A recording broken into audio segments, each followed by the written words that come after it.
제 이름은 김정혜입니다. 올해 73세가 되었습니다. 40년 전 시골에서 서울로 올라와 온갖 고생 끝에 집을 마련했습니다. 남편과 함께 허리 굽혀 일하며 모은 돈으로 산 집이에요.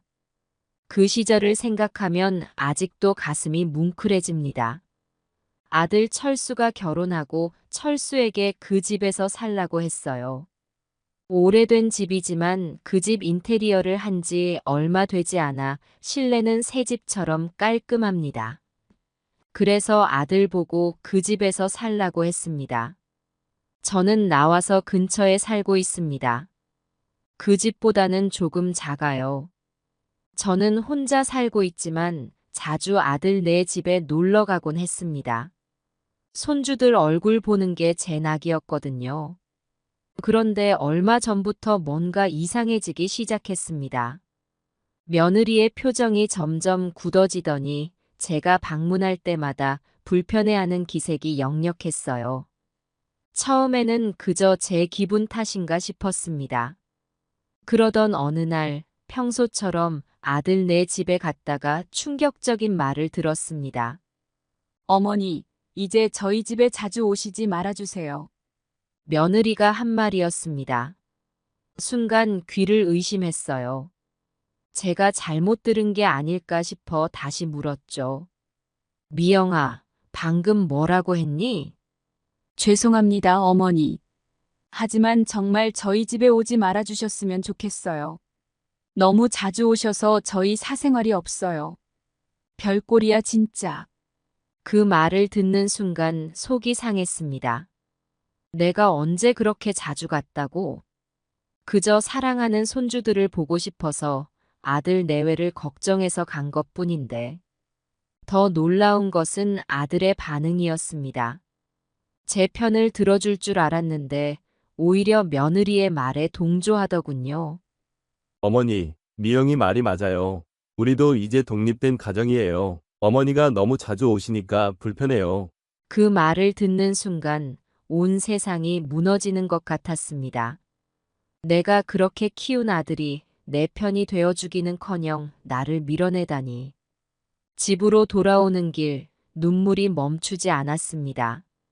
40년 전 그 집을 처음 샀을 때의 기쁨, 아들을 키우며 느꼈던 행복, 그리고 지금의 서글픔. 이런 감정들이 뒤섞여 가슴이 아팠습니다.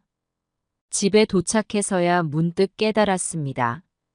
아들 내가 사는 그 집, 제 명의로 되어 있는 집이었어요. 결혼할 때 아들 내외에게 살라고 준 집이지만 등기는 아직 제 앞으로 되어 있었던 겁니다. 그 사실을 깨닫자 복잡한 감정이 밀려왔습니다. 내 소유의 집에서 살면서 나보고 오지 말라니 이게 무슨 상황인가 싶었습니다. 하지만 동시에 그 사실을 아들에게 말하고 싶지는 않았어요. 재산 때문에 다투는 부모 자식 사이를 TV에서 많이 봤거든요. 저는 그렇게 되고 싶지 않았습니다. 그날 이후로 저는 아들 네 집에 가지 않았어요. 전화도 하지 않았고 문자도 보내지 않았습니다. 그들이 먼저 연락해 주길 바라며 기다렸죠. 하지만 연락은 오지 않았습니다. 날이 갈수록 외로움과 서글픔이 커져갔습니다.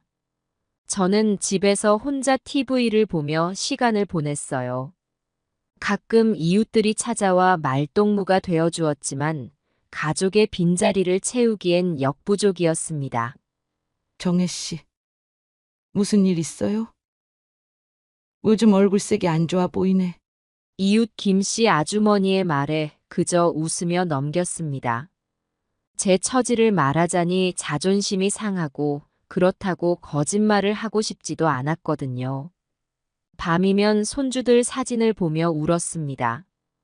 그 아이들의 웃음소리가 그리워 잠을 이루지 못하는 날도 많았어요. 언제쯤 다시 만날 수 있을까? 그들은 날 기억하고 있을까?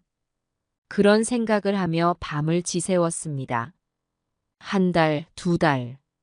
시간이 흘렀습니다. 아들 내에서는 여전히 연락이 없었어요. 명절이 다가오자 더욱 마음이 아팠습니다. 작년까지만 해도 온 가족이 모여 떡국을 먹고 윷놀이를 하던 그 시간들이 그리웠습니다.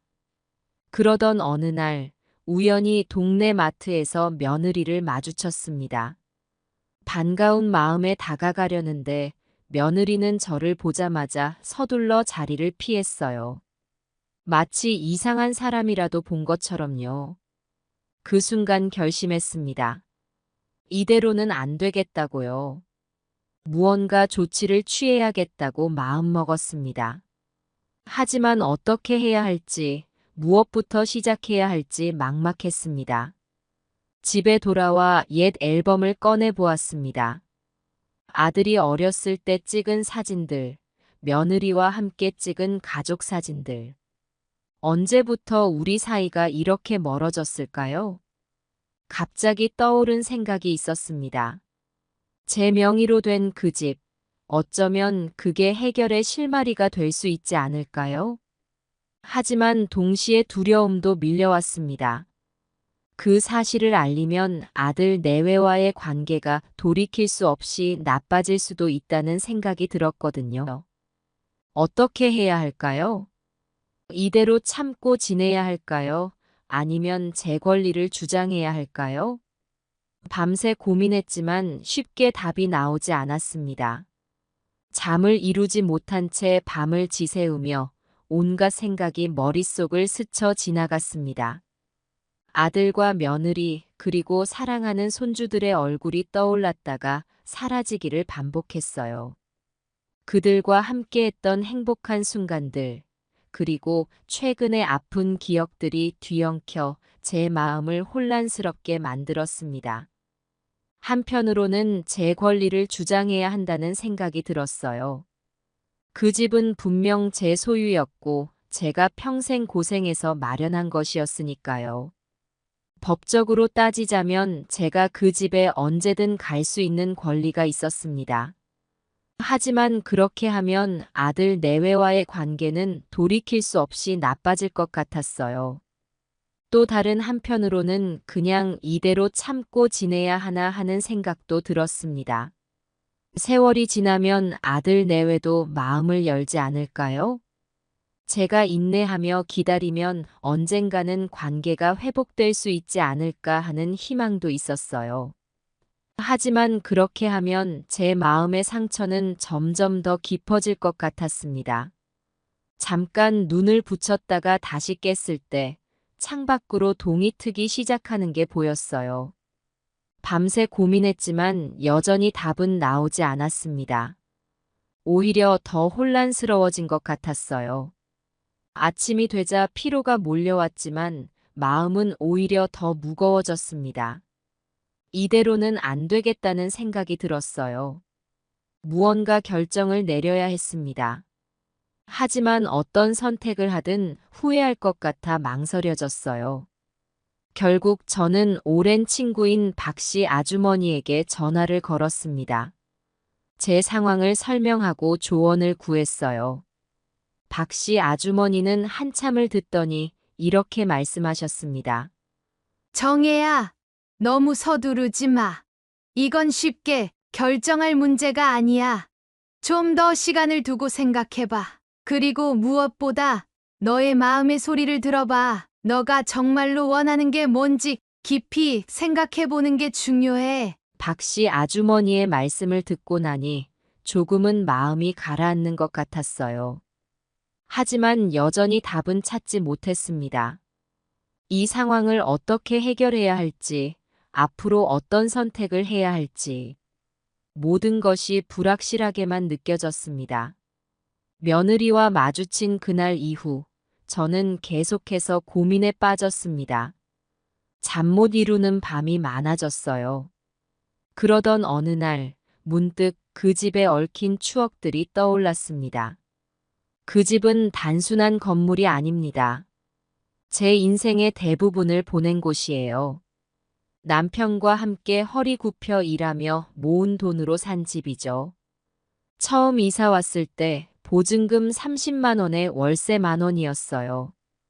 그때는 그 돈도 마련하기 힘들었지만 우리 부부는 열심히 일했습니다. 여보, 우리 꼭 이 집 살 수 있을 거예요. 남편의 그 말을 듣고 저는 더욱 힘을 냈어요. 밤낮으로 일했죠. 남편은 공사장에서 일했고 저는 식당에서 일했어요. 손이 거칠어지고 허리가 아파와도 우리의 꿈을 위해 참았습니다. 5년 후 드디어 그 집을 장만했어요. 방 2개에 거실 하나, 좁은 부엌이 전부였지만 우리에겐 궁전 같았죠. 이사 오던 날 남편과 함께 울면서 기뻐했던 기억이 나요. 여보, 우리가 해냈어요. 그날의 기쁨은 아직도 생생합니다. 이 집에서 우리 아들 철수를 키웠어요. 첫 걸음마를 뗐을 때, 첫 말을 했을 때, 모든 순간이 그 집에 깃들어 있습니다.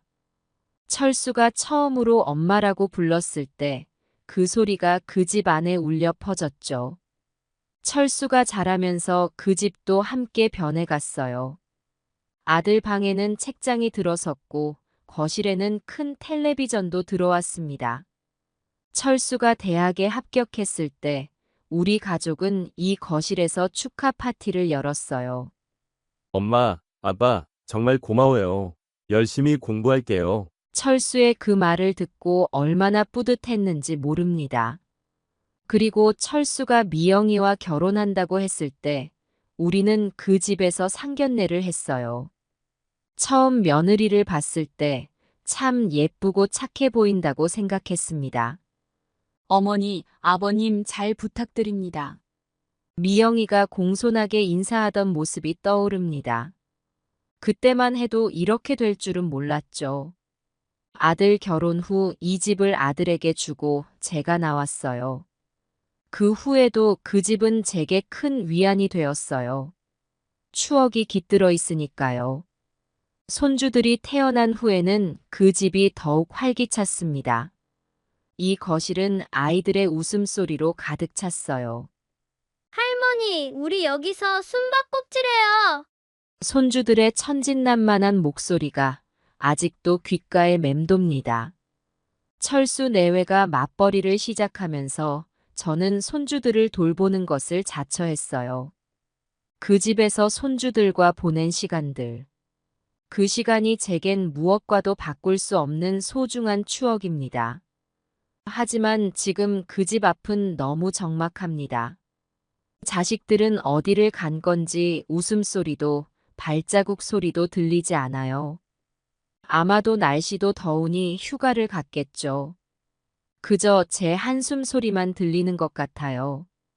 며느리가 찾아오지 말라고 한 뒤로 지금 제가 사는 집도 점점 더 쓸쓸해져 가고 있습니다. 아들 내외도 우리 집에 찾아오지 않으니까요. 손주들의 웃음소리를 듣지 못한 지 벌써 몇 달이 지났네요. 가끔은 이렇게 생각해요. 그 집의 벽이 말을 할 수 있다면 어떤 이야기를 들려줄까? 우리 가족의 행복했던 순간들, 슬펐던 순간들, 그리고 지금의 적막함까지 모두 이야기해 줄 수 있겠죠? 남편과의 추억, 아들과의 추억, 손주들과의 추억 모든 게 그 집에 담겨 있어요. 하지만 한편으로는 생각합니다. 그 집이 우리 가족을 갈라놓는 원인이 되고 있다는 걸. 아들과 며느리가 그 집 때문에 저를 멀리하고 있다는 걸. 때로는 이런 생각도 들어요. 이 집을 정말 아들에게 줄까? 아들이 원하는 대로 해줄까? 하지만 그럴 때마다 그 집 구석구석에 배어있는 추억들이 저를 붙잡습니다. 어떻게 해야 할까요? 제가 그 집에 대해 너무 집착하고 있는 걸까요? 아니면 제 마음이 이해가 되시나요? 저는 한동안 그 집을 가지 않았습니다. 하지만 손주들이 너무 보고 싶어 결국 용기를 내어 아들 집을 찾아갔습니다. 문을 열고 나온 며느리의 표정은 차가웠습니다. 어머니, 왜 오셨어요? 제가 말씀드리지 않았나요? 저희 집에 오시면 안 된다고요. 어머니가 오실 때마다 아이들이 혼란스러워해요. 게다가 저희 부부 생활에도 지장이 있어요. 제발 이해해 주세요. 미영아, 내가 손주들 보고 싶어서 왔어. 그 아이들은 내 피부치야. 할머니가 보고 싶어 하는 게 그렇게 이상한 일이니? 난 그저 잠깐 얼굴만 보고 가려고 했어. 네가 이렇게까지 할 줄은 몰랐다. 죄송하지만 어머니, 저희 집에 오시면 안 됩니다. 아이들 교육에도 좋지 않고 저희 부부 관계에도 영향을 미쳐요. 어머니께서 계실 때는 저희가 편하게 지낼 수가 없어요. 매번 어머니를 신경 쓰느라 피곤해요. 제발 저희 입장도 이해해 주세요. 제발 오지 마세요. 힘들고 짜증나요. 뭐라고? 이 집이 누구 집인 줄 알아? 네가 감히 나더러 오지 말라고. 내가 이 집 샀을 때 너희는 태어나지도 않았어. 이 집에 얽힌 추억이 얼마나 많은 줄 알아? 네가 이렇게 나올 줄은 정말 몰랐다. 무슨 말씀이세요? 어머니, 이 집은 저희 부부가 살고 있는 곳이에요. 법적으로도 저희 소유고요. 어머니께서 예전에 사셨다고 해서 지금도 여기가 어머니 집인 건 아니잖아요. 제발 현실을 인정해 주세요. 이 집 등기부등본 한번 봐봐. 내 이름으로 되어 있을 거야. 내가 너희 결혼할 때 살라고 준 집이지만 아직 내 명이야. 그런데 네가 감히 나보고 오지 말라고? 내가 평생 고생해서 장만한 집인데 내 맘대로 못 오냐고? 너는 내 아들 와이프라고 이렇게 나올 수 있는 거 아니야. 어머니, 무슨 말씀을 하시는 거예요? 갑자기 왜 집 얘기를 꺼내세요? 저희가 어머니 도움받아 이 집에서 살고 있는 건 맞지만 그렇다고 어머니가 마음대로 오가실 수 있다는 뜻은 아니잖아요. 저희 가정을 존중해 주세요. 철수야, 네가 이럴 줄은 몰랐다. 내 집인데 내가 왜 맘대로 못 와? 나는 그저 손주들 보고 싶어서 온 건데. 너희가 이렇게 나올 줄은 정말 몰랐어. 내가 너희를 어떻게 키웠는데 이런 대접을 받아야 하냐? 어머니, 그래도 저희한테도 사생활이 있잖아요. 어머니께서 갑자기 오시면 저희 계획이 다 틀어져요. 아이들 학원 스케줄도 있고 저희 부부의 시간도 필요해요. 어머니께서 갑자기 오실 때마다 저희는 무척 당황스러워요. 사생활? 그래, 알았다. 너희가 그렇게 사생활을 중요하게 생각한다면 이 집에서 나가. 내일 당장 이사가.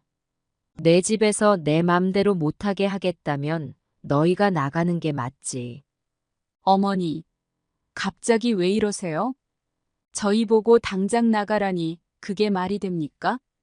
저희도 이 집에서 몇 년째 살고 있는데 하루아침에 나가라니요. 제발 진정하시고 대화로 풀어봐요. 왜?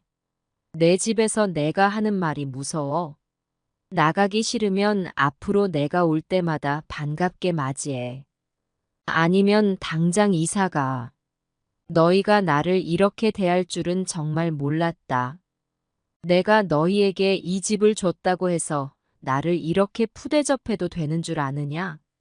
어머니, 저희가 어머니를 푸대접한다는 건 아니에요. 다만 저희 가정의 평화를 위해서 어머니께 부탁드리는 거예요. 어머니께서 자주 오시면 아이들도 혼란스러워하고 저희 부부 관계에도 안 좋은 영향을 미쳐요. 제발 저희 입장도 이해해 주세요. 이해? 내가 뭘 이해해? 내 핏줄, 내 손주들을 보고 싶어 하는 마음을 이해 못하는 게 너희잖아. 내가 이 집을 너희에게 준 것도 후회되는구나. 그땐 너희가 행복하게 살길 바랐는데 이렇게 나를 외면할 줄은 꿈에도 몰랐어. 어머니, 저희가 어머니를 외면한다는 건 아니에요. 다만 적당한 거리를 두고 싶은 거예요. 저희도 독립된 가정을 꾸리고 싶어요. 독립? 그래, 독립하고 싶으면 해. 이 집에서 나가서 독립해. 내 재산으로 편하게 살면서 나한테 이러는 너희가 어떻게 독립한다고 할 수 있어? 진정한 독립을 원한다면 너희 힘으로 집을 구해. 그때부터 너희 마음대로 해. 어머니, 갑자기 왜 이러세요? 저희가 어머니 도움받은 건 감사하지만 그렇다고 평생 어머니 뜻대로만 살아야 한다는 건 아니잖아요. 저희도 이제 어엿한 어른이에요. 저희 판단으로 저희 삶을 살게 해주세요. 어른. 너희가 어른이라면 부모님께 이렇게 대하진 않을 거야. 내가 너희 나이 때는 부모님 말씀 한마디에 온 집안일을 도맡아 했어. 그런데 너희는 나보고 오지 말라니 도대체 어디서 배운 효도야? 어머니, 시대가 바뀌었어요.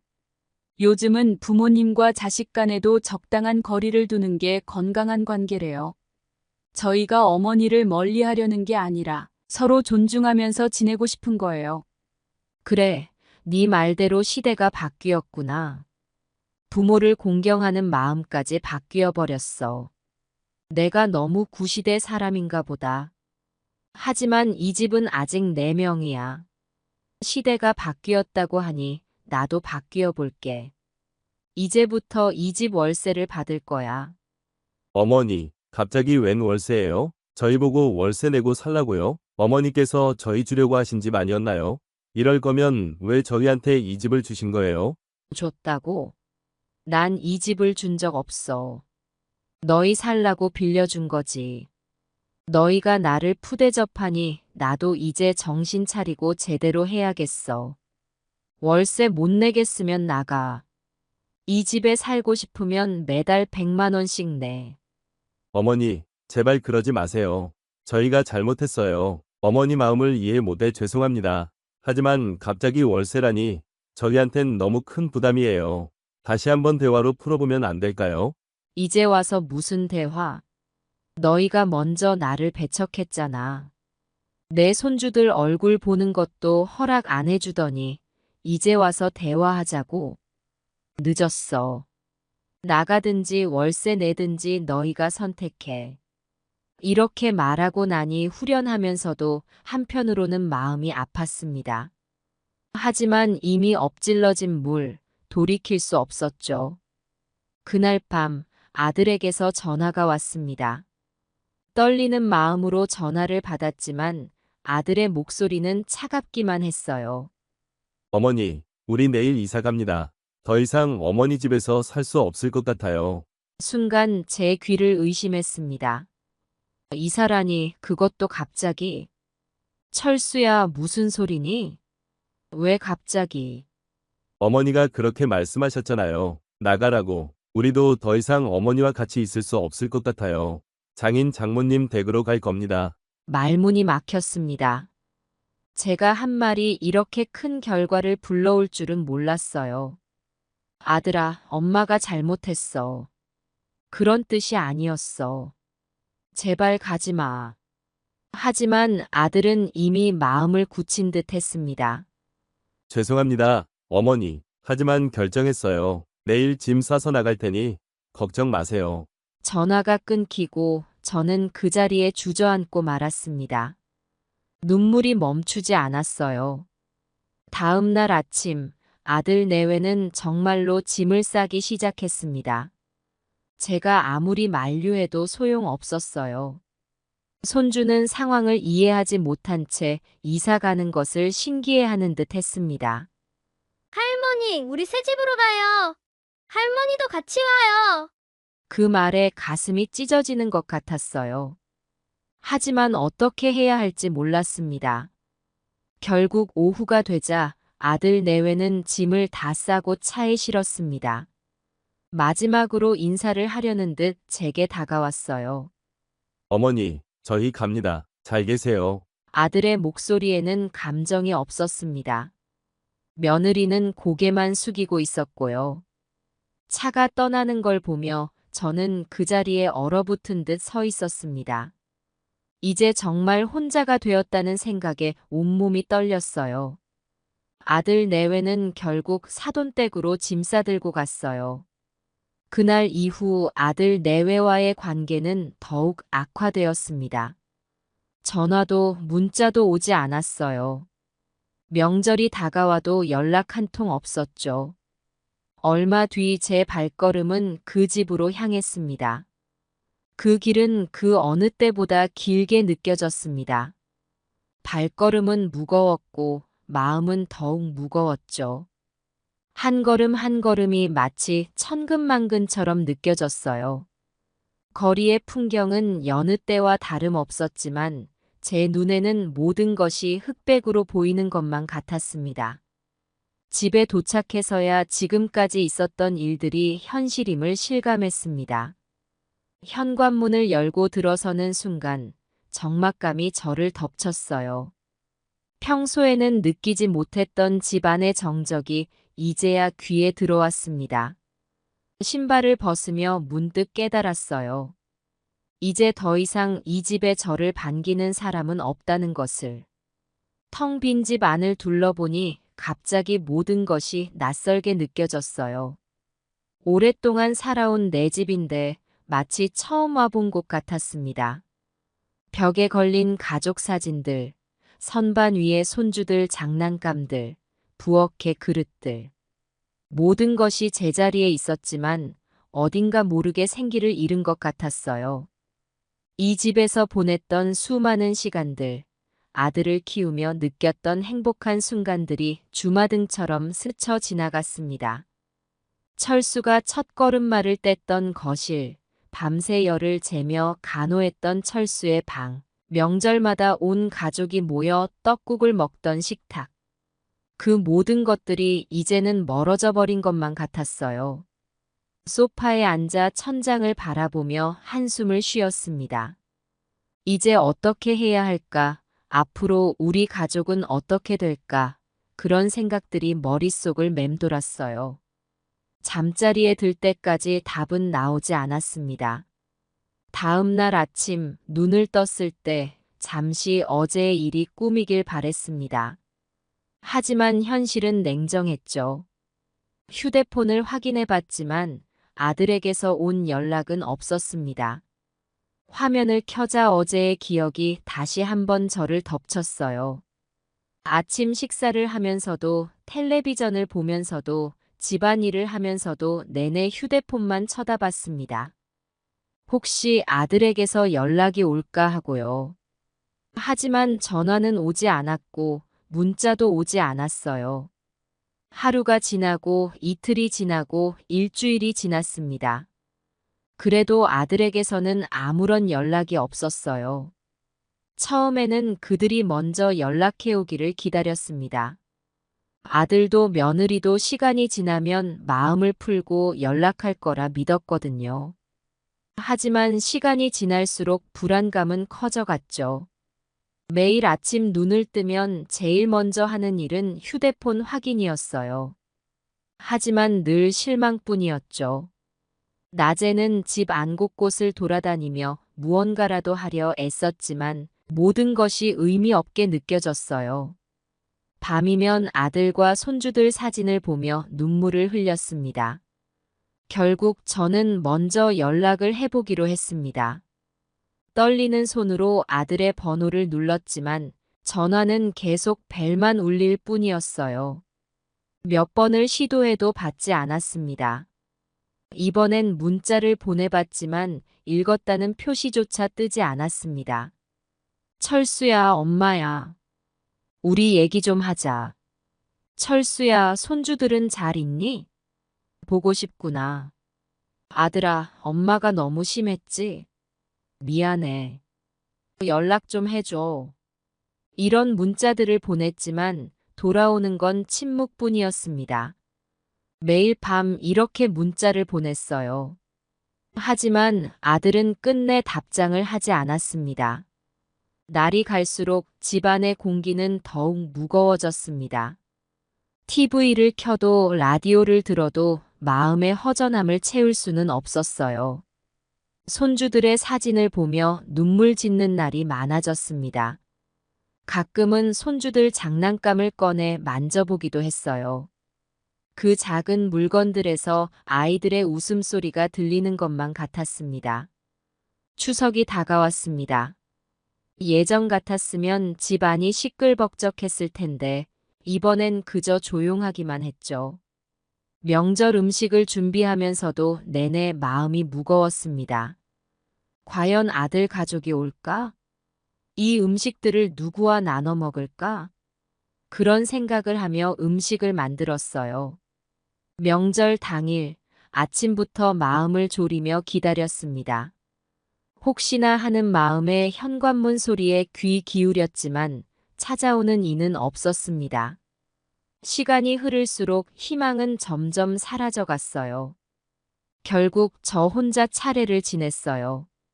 돌아가신 남편 사진을 보며 눈물이 왈칵 쏟아졌습니다.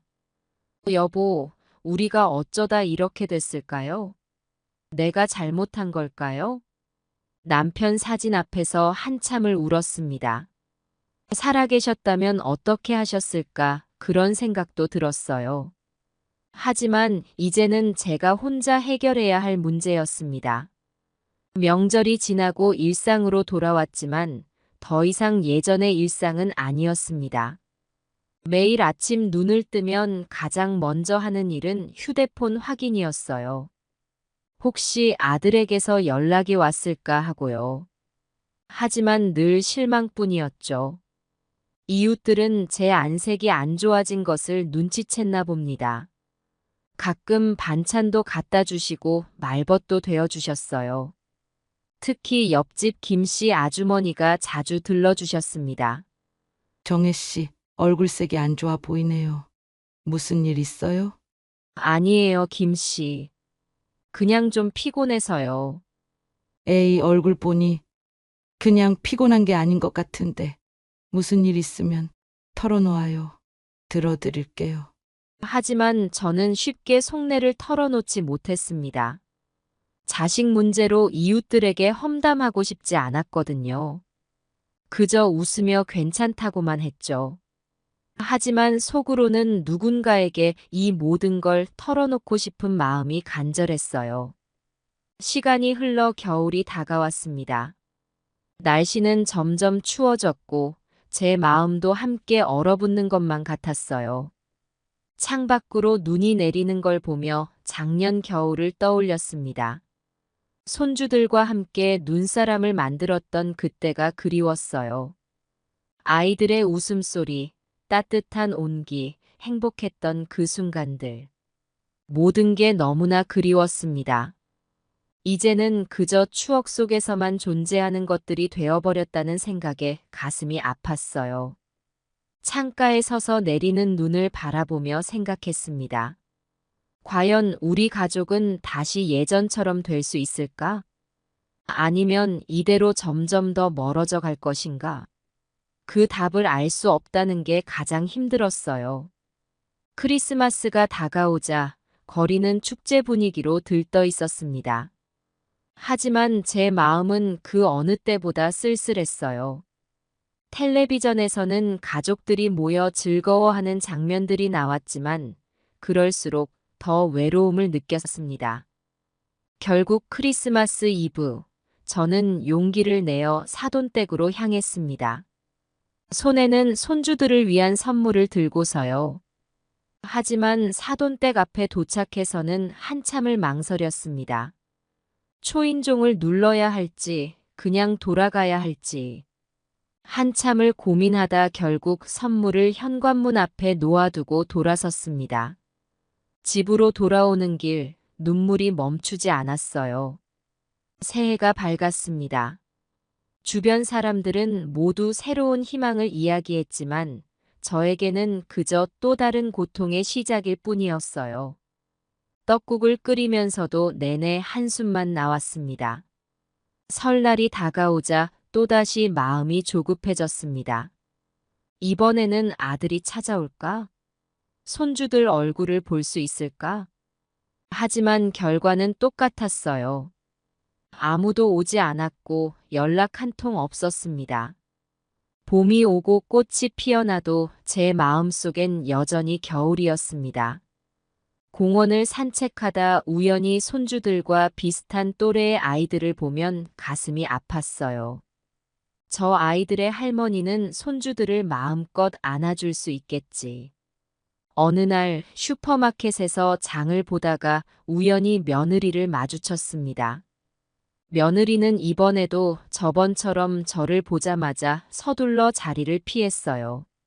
마치 전염병 환자라도 된 것처럼 말이에요. 그 순간의 서러움과 분노를 어떻게 표현해야 할지 모르겠어요. 집으로 돌아와 엉엉 울고 말았습니다. 도대체 내가 뭘 그렇게 잘못했길래. 시간이 흘러 1년이 지났습니다. 그 사이 아들 가족과는 완전히 연락이 끊겼어요. 가끔 길에서 그들을 마주치기도 했지만 서로 모른 척 지나쳤죠. 그럴 때마다 가슴이 찢어지는 것만 같았습니다. 어느 날 갑자기 흉통이 찾아왔습니다. 처음에는 대수롭지 않게 여겼는데 통증이 점점 심해졌어요. 결국 혼자 병원을 찾았습니다. 김정혜님, 검사 결과 심근경색 증상이 보입니다. 즉시 입원하셔야 해요. 의사의 말에 순간 눈앞이 캄캄해졌습니다. 하지만 그보다 더 아픈 건 이 순간 곁에 있어줄 가족이 없다는 사실이었어요. 입원 수속을 밟으면서 비상 연락처를 적어야 했습니다. 펜을 들고 한참을 망설였어요. 결국 이웃집 김씨 아주머니 번호를 적었습니다. 병실에 누워 천장을 바라보며 생각했어요. 내가 이대로 죽는다면 누가 알아줄까? 아들에게 연락해야 할까? 하지만 끝내 연락하지 못했습니다. 자존심이 허락하지 않았어요. 다행히 빠른 치료 덕분에 위험한 고비는 넘겼습니다. 하지만 의사는 퇴원 후에도 조심해야 한다고 신신당부했어요. 혼자 사시나요? 가족들에게 연락해서 돌봐달라고 하세요. 지금은 누군가의 보살핌이 꼭 필요한 시기예요. 의사의 말에 그저 씁쓸하게 웃을 수밖에 없었습니다. 퇴원 후 집으로 돌아왔지만 일상은 더욱 힘들어졌어요. 혼자서 약을 챙겨 먹고 병원에 다니는 것이 너무나 버거웠습니다. 그러던 어느 날 우연히 TV에서 이런 뉴스를 보게 되었어요. 요즘 효도 계약이 화제입니다. 부모와 자식 간의 서로의 권리와 의무를 명시하는 계약을 맺는 것인데요. 그 순간 머릿속에 번쩍하는 생각이 스쳤습니다. 그래, 이걸로 해결해 볼 수 있지 않을까? 며칠 동안 고민한 끝에 변호사를 찾아갔습니다. 제 상황을 설명하고 효도 계약서 작성을 의뢰했어요. 자식에게 재산을 물려주는 대신 제가 요구하는 최소한의 효도를 하게 하고 싶어요.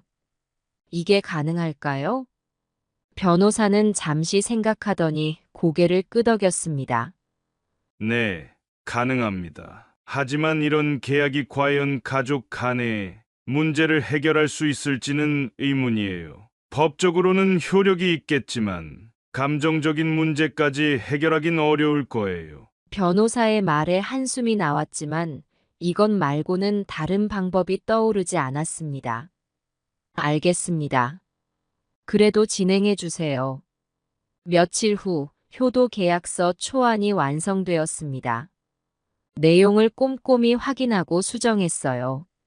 월 1회 이상 방문, 명절에 함께 보내기, 제 건강 상태 정기적으로 확인하기 등의 내용이 포함되었죠. 이제 남은 건 아들에게 이 계약서를 전달하는 일뿐이었습니다. 하지만 이게 과연 옳은 걸까? 망설임이 밀려왔어요. 결국 며칠을 더 고민한 끝에 아들에게 편지를 썼습니다. 철수야, 엄마야. 오랜만에 연락한다. 너희와 떨어져 지내는 동안 엄마는 정말 많이 아팠단다. 몸도 아프고 마음은 더 아팠어. 철수야, 엄마가 너무 심했던 것 같아. 그동안 너희 가정을 존중하지 않고 내 마음대로만 하려고 했던 것 같아. 미안하구나. 하지만 엄마도 이해해 주었으면 해. 너희는 내 전부야. 너희를 보지 못하고 지내는 게 얼마나 힘든지 너희는 모를 거야. 엄마가 얼마 전에 심근경색으로 입원했었어. 죽을 뻔했단다. 그때 가장 힘들었던 건 옆에 너희가 없었다는 거야. 내가 죽어도 너희는 모를 거라는 생각에 정말 서러웠어. 이제 와서 이런 얘기를 하는 게 미안하지만 우리 관계를 다시 한번 생각해 보면 좋겠어. 엄마는 너희와 다시 예전처럼 지내고 싶어. 하지만 예전과는 조금 다르게. 이 편지와 함께 계약서를 동봉했어. 변호사와 상의해서 만든 거야. 너무 놀라지 마. 이건 우리 관계를 더 나은 방향으로 이끌기 위한 거야. 계약서를 잘 읽어보고 생각해줘. 엄마의 제안이 마음에 들지 않는다면 너희 의견도 들려줘. 함께 수정해 나갈 수 있을 거야. 철수야, 이게 우리의 마지막 기회일지도 몰라. 제발 한 번만 더 기회를 줘. 엄마는 너희와 화해하고 싶어. 손주들 얼굴도 보고 싶고. 답장 기다릴게. 사랑한다, 아들아. 편지를 쓰고 나니 눈물이 왈칵 쏟아졌습니다. 이 편지가 과연 아들의 마음을 움직일 수 있을까? 불안한 마음으로 편지를 붙였습니다. 그리고 기다림이 시작되었습니다. 하루가 1년처럼 느껴지는 시간들이었어요. 매일 우편함을 확인하고 전화벨 소리에 가슴이 뛰었습니다. 일주일이 지나고 2주일이 지났습니다. 하지만 아들에게서는 아무런 연락이 없었어요. 점점 더 불안해졌습니다. 혹시 편지가 잘못 배달된 건 아닐까? 아니면 이사를 가버린 걸까? 온갖 생각들이 머릿속을 맴돌았습니다. 한 달이 지났을 때 저는 결심했습니다. 직접 다시 찾아가기로 한 거예요. 이번이 마지막 기회라고 생각했습니다. 떨리는 마음으로 사돈댁 앞에 섰습니다. 깊은 숨을 들이쉬고 초인종을 눌렀어요. 잠시 후 문이 열렸습니다. 아들이 서 있었어요. 어머니, 아들의 표정에서 놀람과 당혹감이 읽혔습니다. 철수야, 엄마 왔어. 사돈은 어디 계셔? 여행 가셨어요. 엄마 편지는 받았니? 아들은 잠시 머뭇거리더니 고개를 끄덕였습니다. 네, 받았어요. 그래서 어떻게 생각하니? 아들은 한숨을 쉬었습니다. 어머니, 들어오세요. 얘기 좀 해요. 집 안으로 들어서자 며느리와 손주들이 보였습니다. 손주들은 저를 보고 반가워하는 듯 했지만 며느리의 표정은 여전히 굳어 있었어요. 거실에 앉아 이야기를 시작했습니다.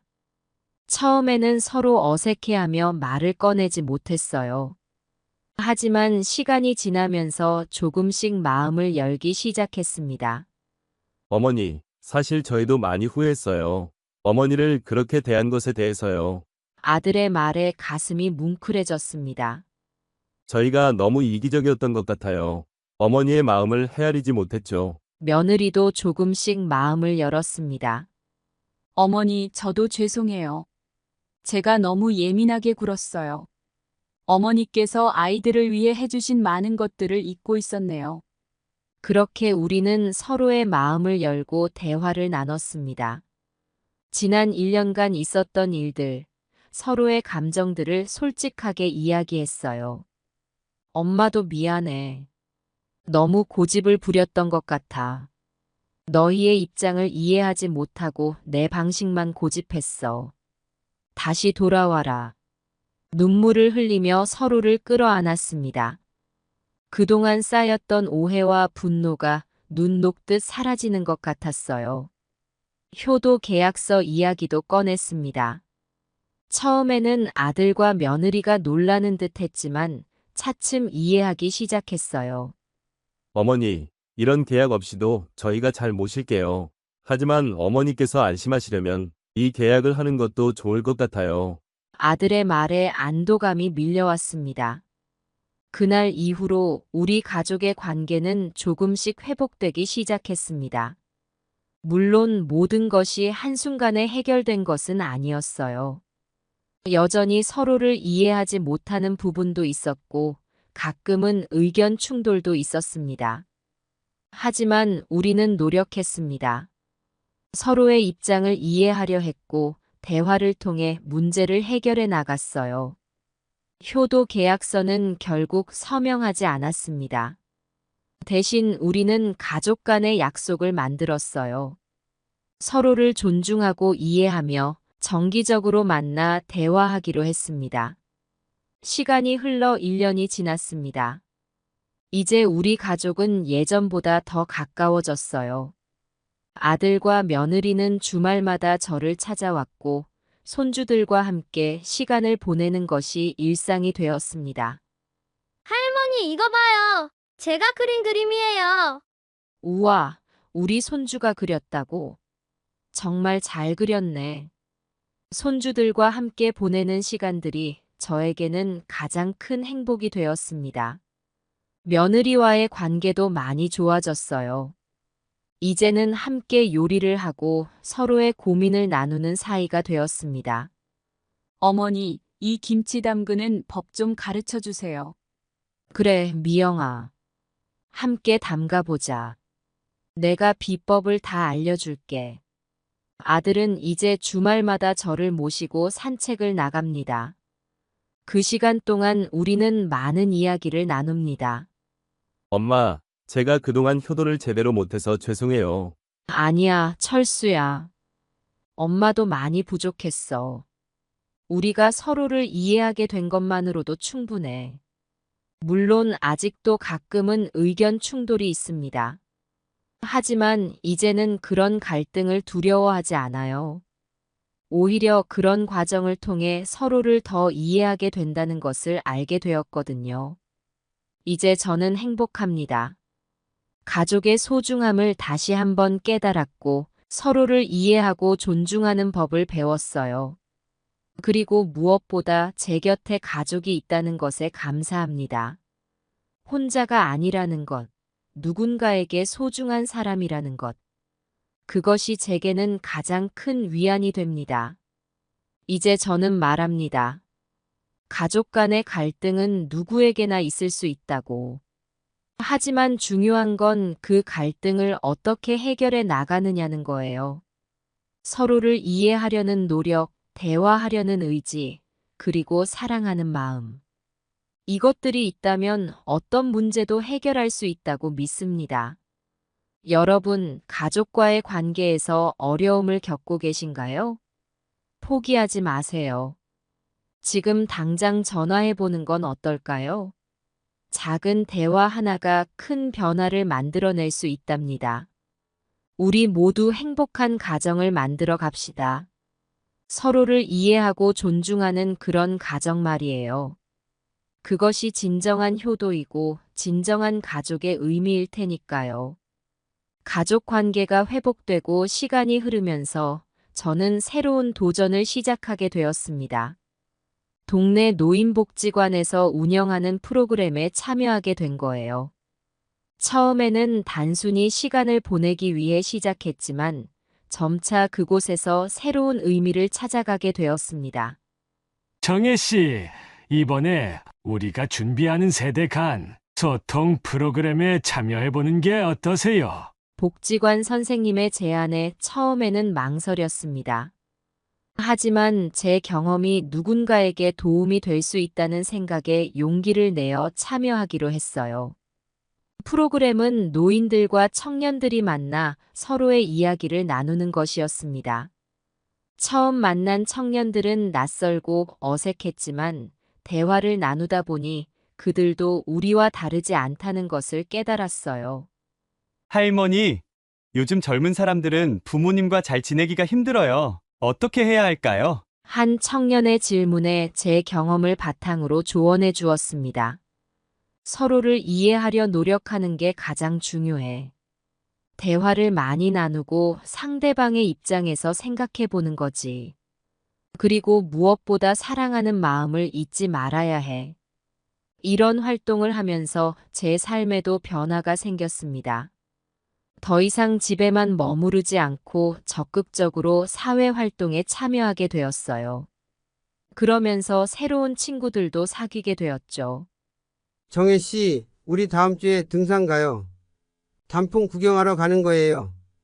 박 씨 아저씨의 제안에 기쁘게 동참했습니다. 오랜만에 느끼는 설렘이었어요.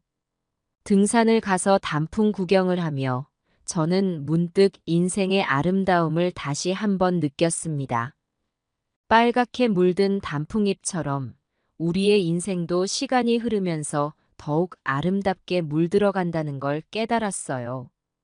이런 활동들을 하면서 저는 점점 더 건강해졌습니다. 예전에 알았던 심근경색의 후유증도 많이 좋아졌어요. 의사 선생님도 놀라워했습니다. 김정혜님, 정말 많이 좋아지셨네요. 이렇게 활기차게 생활하시니 건강도 따라오는 것 같아요. 건강이 좋아지니 손주들과 더 많은 시간을 보낼 수 있게 되었습니다. 이제는 손주들과 함께 놀이터에 가기도 하고 때로는 동물원 나들이를 가기도 해요. 할머니, 저기 코끼리 봐요. 엄청 크다. 그래, 우리 손주 눈에는 어떻게 보이니? 할머니한테 자세히 설명해 줘봐.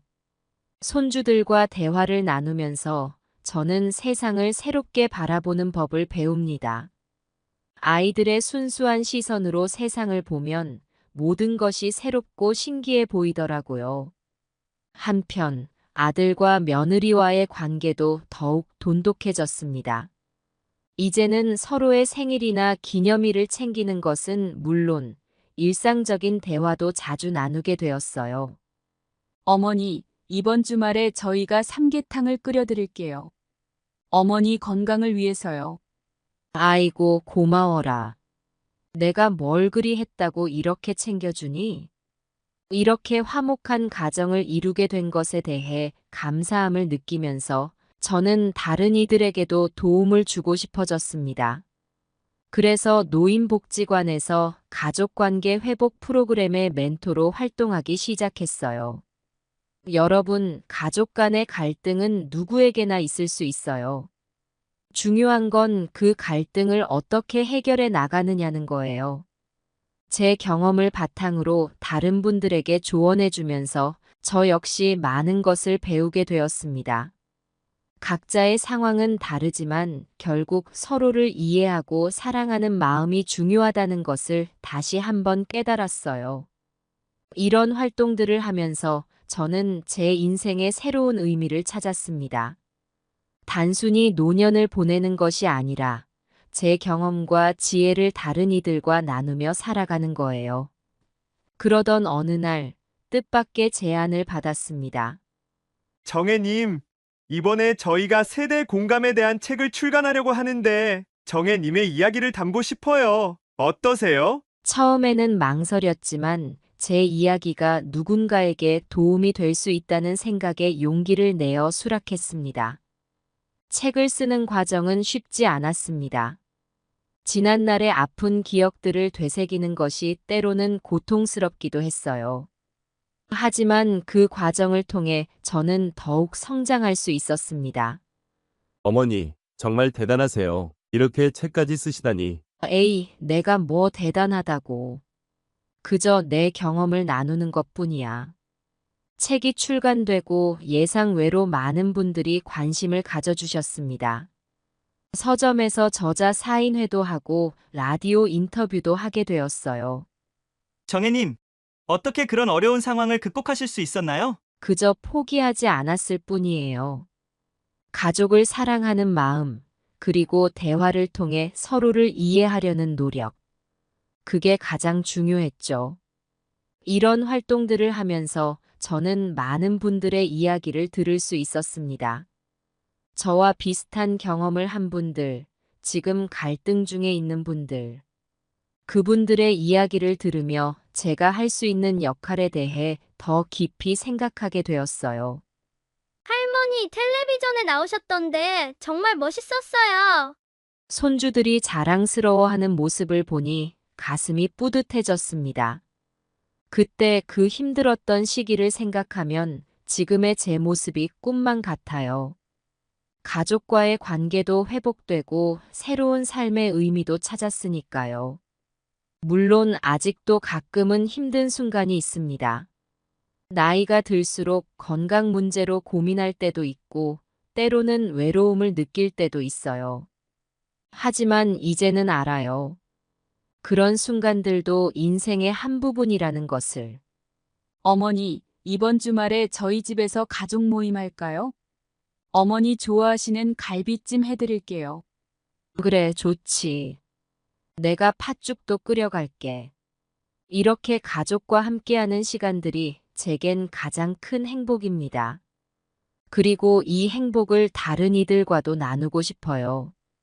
앞으로도 저는 계속해서 제 경험을 나누며 살아갈 겁니다. 가족 간의 갈등으로 힘들어하는 분들에게 희망의 메시지를 전하고 싶어요. 그리고 노년의 삶이 결코 무의미하지 않다는 것을 보여주고 싶습니다. 여러분, 살다 보면 힘든 일이 많죠. 특히 가족 간의 갈등은 가장 아픈 상처를 남깁니다. 하지만 포기하지 마세요. 사랑하는 마음과 대화, 그리고 서로를 이해하려는 노력. 이것들이 있다면 어떤 문제도 해결할 수 있어요. 그리고 나이 들어간다고 두려워하지 마세요. 노년의 삶도 충분히 아름답고 의미 있을 수 있답니다. 새로운 도전을 두려워하지 말고 자신의 경험과 지혜를 다른 이들과 나누세요. 그것이 우리 사회를 더욱 따뜻하게 만드는 힘이 될 거예요. 제 이야기가 여러분에게 조금이나마 위로와 희망이 되었기를 바랍니다. 우리 모두 행복한 가정, 행복한 사회를 만들어 갑시다. 감사합니다.